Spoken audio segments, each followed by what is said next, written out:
Attack on Titan एक ऐसा masterpiece है एनिमे जहां पर मेन कैरेक्टर्स की डेथ के अलावा साइड कैरेक्टर की डेथ भी स्टोरी लाइन पर इतना बड़ा इम्पैक्ट डाल पाते हैं जो शायद ही कभी कोई एनिमे कर पाएगा। इस वीडियो में मैं उन कैरेक्टर्स की डेथ के बारे में बात करूंगा जिन्होंने मुझे सबसे ज्यादा इमोशनल कर दिया था।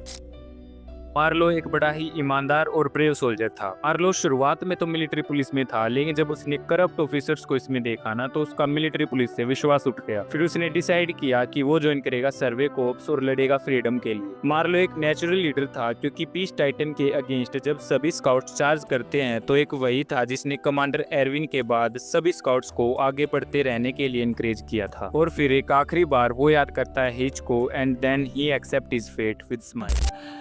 Sounds nice, but why am I thinking about her at a time like this?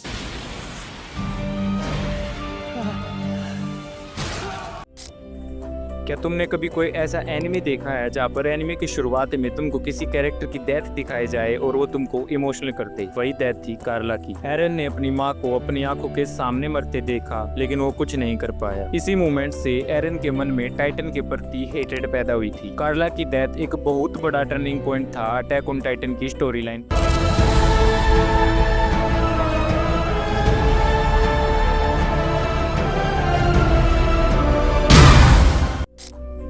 Ram ji एक ऐसा बच्चा जो छोटी छोटी चीजों में खुशियां ढूंढता था, रमलिंग ने उसकी उन खुशियों को हमेशा के लिए खत्म कर दिया। राम जी की डेथ इतनी ज्यादा इमोशनल और ब्रूटल वे में दिखाई गई थी कि जिसको देखकर आपका दिल कांप जाएगा। अटैक ऑन टाइटन हमको एक ऐसी रियलिटी बताता है ना, the ones who suffer the most are often the ones who have nothing to do with the war.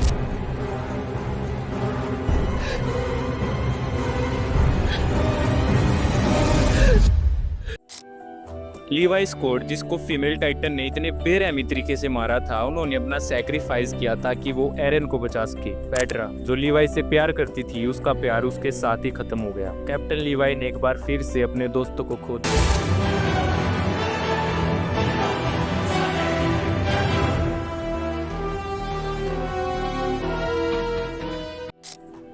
हांस, जिसको हमेशा से रिग्रेट था कि वो कार्ला को नहीं बचा सका, जब उसको वही फीमेल टाइटन दिखा तो उसको बिना किसी सेकंड थॉट के मारने चला गया।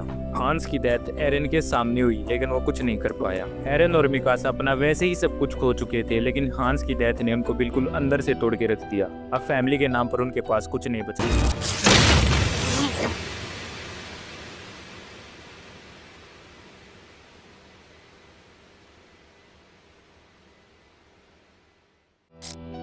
मार्को एक काइंड हार्टेड और नेचुरल लीडर था। मार्को को एनी राइनर और बेर्तोल्ड ने मारा था क्योंकि उसको उन लोगों का सीक्रेट पता चल गया था। वो बेचारा भीख मांग रहा था उन लोगों के सामने। मार्को की डेथ उन लोगों के हाथों हुई जिनको वो अपना दोस्त मानता था। और हम कैसे भूल सकते हैं कि मार्को की डेथ ने जिन पर कितना बड़ा इम्पैक्ट छोड़ा था, जिन की पूरी पर्सनैलिटी चेंज हो गई।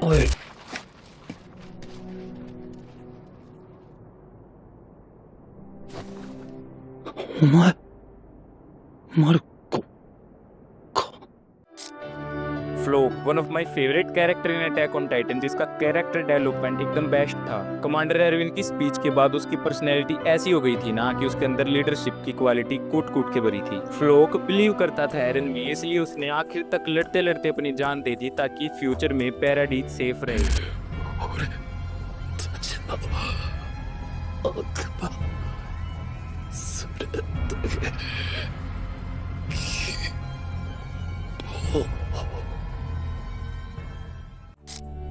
मार्ले में अटैक के बाद जब सभी स्काउट सेलिब्रेट कर रहे थे कि चलो अब सभी सेफ है, तभी हमारे सामने आता है एक ऐसा मूवमेंट जिसको कोई एक्सपेक्ट नहीं कर रहा था। Gavi suit Sasha. सिर्फ एक गोली लगी हमारी प्यारी साशा की लाइफ को खत्म करने के लिए। एक ऐसी लड़की जिसका कोई बड़ा सपना नहीं था, जिसको खाना बड़ा पसंद था, हमेशा लोगों को हंसाती रहती थी, चली जाती है सबको अकेला छोड़कर। और मरते वक्त उसके मुंह से जब आखिरी वर्ड मीट निकला था ना, तो उस सीन ने सभी फैंस का दिल तोड़ दिया।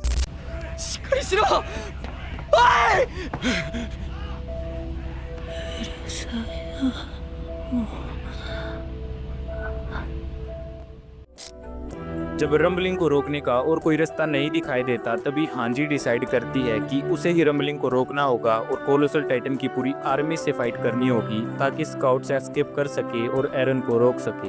हांजी आग में जलते जलते कोलोसल टाइटन को मारती है और इस सीन में जो बैकग्राउंड म्यूजिक चलता है ना, वो तो एकदम अलग ही लेवल का है। और जब मरने के बाद वो अपने कॉमरेड से मिलती है ना, that was so emotional.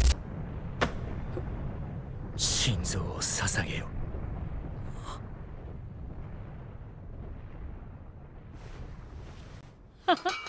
君が言ってんの初めて聞いたよ。 beast titan से लड़ते वक्त कमांडर एरविन को ये एहसास हो जाता है कि वे इस फाइट को ऐसे नहीं जीत सकते। वे फिर बनाते एक ऐसा प्लान जिसको सुनकर सभी लोग शॉक हो जाते हैं। और तुम उनकी लेजेंडरी स्पीच को कैसे भूल सकते हो, जिसने सभी स्काउट्स को अपनी ही डेथ को फेस करने के लिए इनकरेज कर दिया था। कमांडर एरविन की डेथ इतनी ज्यादा एपिक थी ना कि जिसको मैं आज भी देखता हूँ ना तो मुझे गूज़बम्प्स आते हैं। कमांडर एरविन का सिर्फ एक ही सपना था कि बेसमेंट में जाकर उनको उन सवालों के जवाब मिले जिनको वो हमेशा से जानना चाहते थे, लेकिन उनका ये सपना कभी भी पूरा नहीं हुआ। My soldiers push forward! My soldiers scream out! My soldiers rage! एरन, जिसे मैं आज भी one of the best well written character in anime मानता हूँ, उसने जो कुछ भी किया अपने दोस्तों के लिए किया। उसने 80% पॉपुलेशन को खत्म कर दिया ताकि पैराडाइज हमेशा के लिए सेफ रहे। एरन जो हमेशा फ्रीडम के पीछे भागता था, उसको वो फ्रीडम कभी मिल ही नहीं पाई। एरन ने वेट किया था कि उसकी बीलव्ड मिकासा आकर उसकी लाइफ का एंड कर सके। एरन का आखिरी बार मिकासा को देखना और मिकासा का एरन को किस करना, this scene made entire fandom.